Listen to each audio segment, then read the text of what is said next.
Please remember to like, subscribe, and never forget to ring that bell. Welcome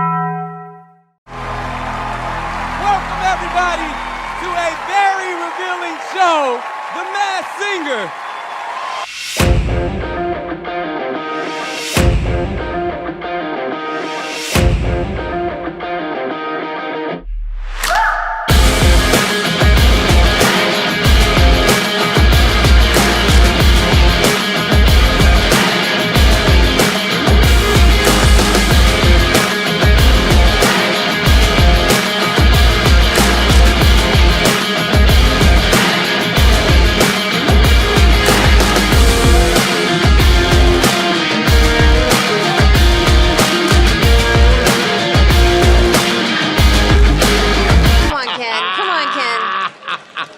I know exactly who this is. God.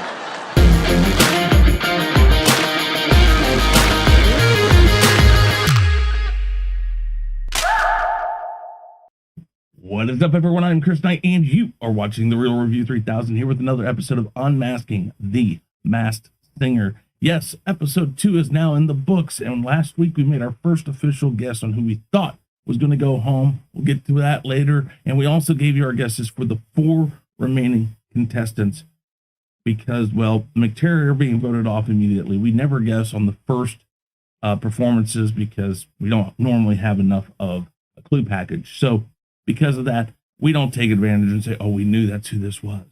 So we just tell you who we think these people are after we get their clue package or their first clue package. Or in this case, this week on episode 2, it was a mega clue, and we'll get to that all here in just a minute. But let's talk about episode 2 just a little bit in general. We got a more polished version of the show than we did in episode 1. It just seemed a little wonky and kind of weird, and just, I don't know, just like they were trying for drama and trying for all this extra stuff. But the only misstep, though, in episode 2 was the drama of the Firefly. Now, I'm not sure if they tried to make it look like it was like this backstage, like secret camera thing or what it was, but it was obvious the cameras were going there. It was obvious that when they came back from the commercial that they weren't, I don't know, it just didn't feel right. Because then they put the 30 seconds still, 30 seconds still live or something or whatever they said. It was like, guys, this is so cluttered the way you're showing this. I don't know. Again, there's just certain parts of this that seem like missteps, and that was a misstep to me. Other than that, and the fact that seemed staged. I'm not saying it was. I'm just saying this kind of felt staged. Other than that, we got good performances from all the contestants, and Firefly performed PYT by Michael Jackson. Cyclops performed Elvis's Suspicious Minds. Ram performed Learn to Fly by the Foo Fighters. And then last to perform was Thingamabob, who sang Perfect by Ed Sheeran, or Sheeran, depending on how you want to say it. And then the last 2, they did a face-off with the 2 lowest votes, and those people were Firefly and Ram. Ram sang Take Me Home Country Roads, which I don't think he really was really strong with that. We'll get to that here in just a minute. And then Firefly sang God is a Woman by Ariana Grande. And then when it was all done, who went home? Ram went home. But let's go and let's talk about the 4 remaining contestants: Thingamabob, Firefly, Ram, and Cyclops. And then we'll talk about Ram being voted off and all of that. Thingamabob, we said, was Jordan Malata, and we won't go over all of the other clues again, but basically the Eagles, Hotel California was mentioned, the Eagle flying, the tackle box, all of that stuff really does lead to him. But the Thingamabob's mega clue was a bunch of shields, and that again is a direct clue to his position on the Philadelphia Eagles as an offensive tackle. Now you say, well, tackle offense, that looks more like a defensive thing with the shield.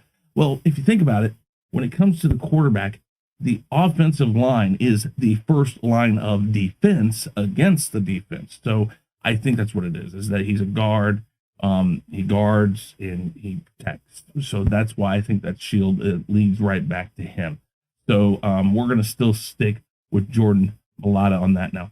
Firefly, we're going to still stick with Tiana Taylor. And same thing, the Fade clue, the comedy clues, the Apollo Theater clue, all of that stuff leads to her.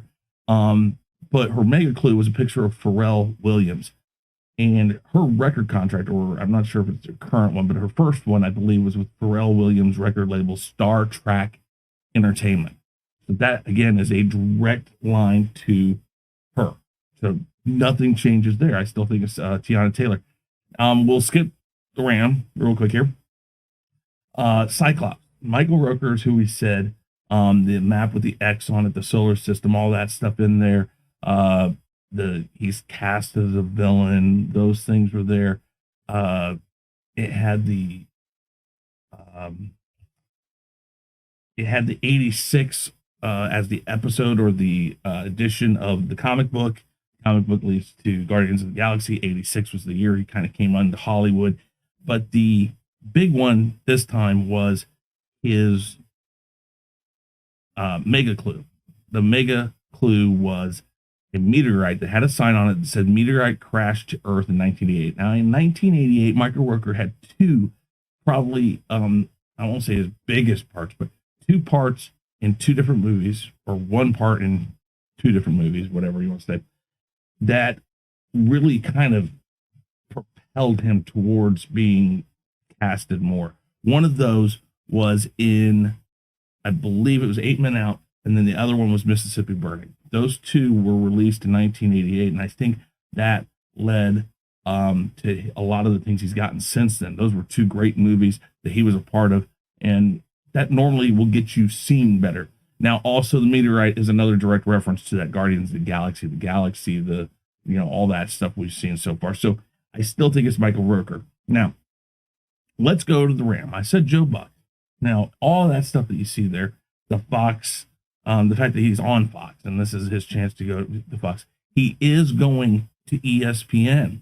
And I didn't know that he was a part of this Domino's Masters thing, but that eventually came out because it was Joe Buck. Joe Buck, well, the Ram got bucked. How about that? But that's what I said. I said that Joe Buck was going to get kicked off, mostly because that whole ESPN thing, this is kind of just that last, hey, here I am.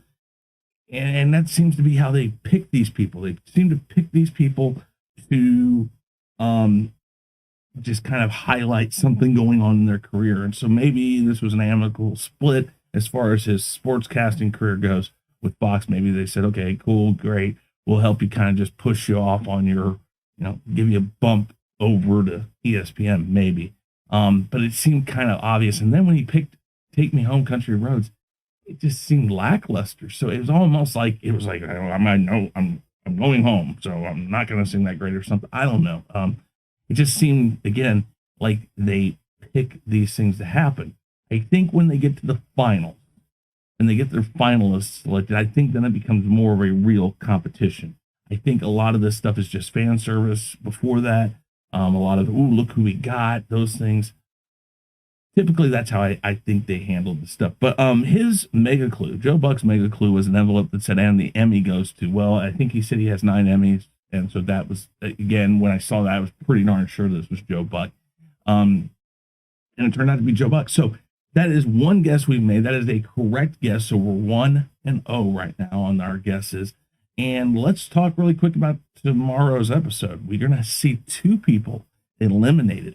At least that's what I think. If tomorrow's 2 people, or at least 2 people will be at the low part. But I think we're getting a double elimination tomorrow. If we get a double elimination tomorrow, the people I think it will be Cyclops and Firefly. I think those are the 2 that are going to be eliminated. I think Thingamabob, Jordan Mailata, I think he has something, and he's kind of grasped onto this. I mean, he obviously can sing. We know this, but Tiana Taylor can, and so the only thing that might change my thought on this is what Jordan Mailata would pick as a song. if he doesn't pick the right song, that could really hurt him.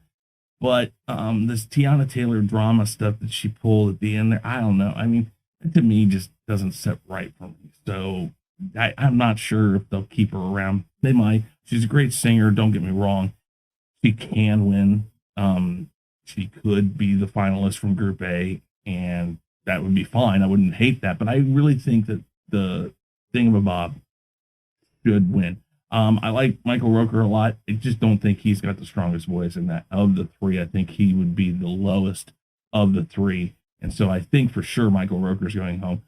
I am pretty certain that it's going to be Tiana Taylor who will go home also, but not as certain as I am about Michael Rooker. So guys, let me know who you think these people are. If you think I'm right, if you think I'm completely crazy, because, well, lots of people think that.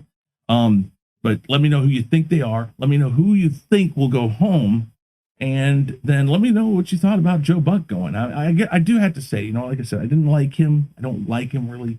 But I applaud the guy for coming on there. I think I said that about, you know, I've said about a lot of people who've come on the show. It makes me see them in a different light. So Caitlyn Jenner last year, you know, all these things. It seems like a really cool thing for them to do. And it kind of does take them down from that egotistical thing. It's like they're doing something that would be very difficult. One, because of the costume, but two, nobody knows who you are and they don't know you sing or that you're going to try to sing. That's very unnerving for a lot of people. So I do give Joe Buck a lot of credit, and it has raised his stock in my opinion. So with that said, guys, I am Chris Knight. This has been the Real Review 3000. I'm officially out of here. Please remember to like, subscribe, and never forget to ring that bell.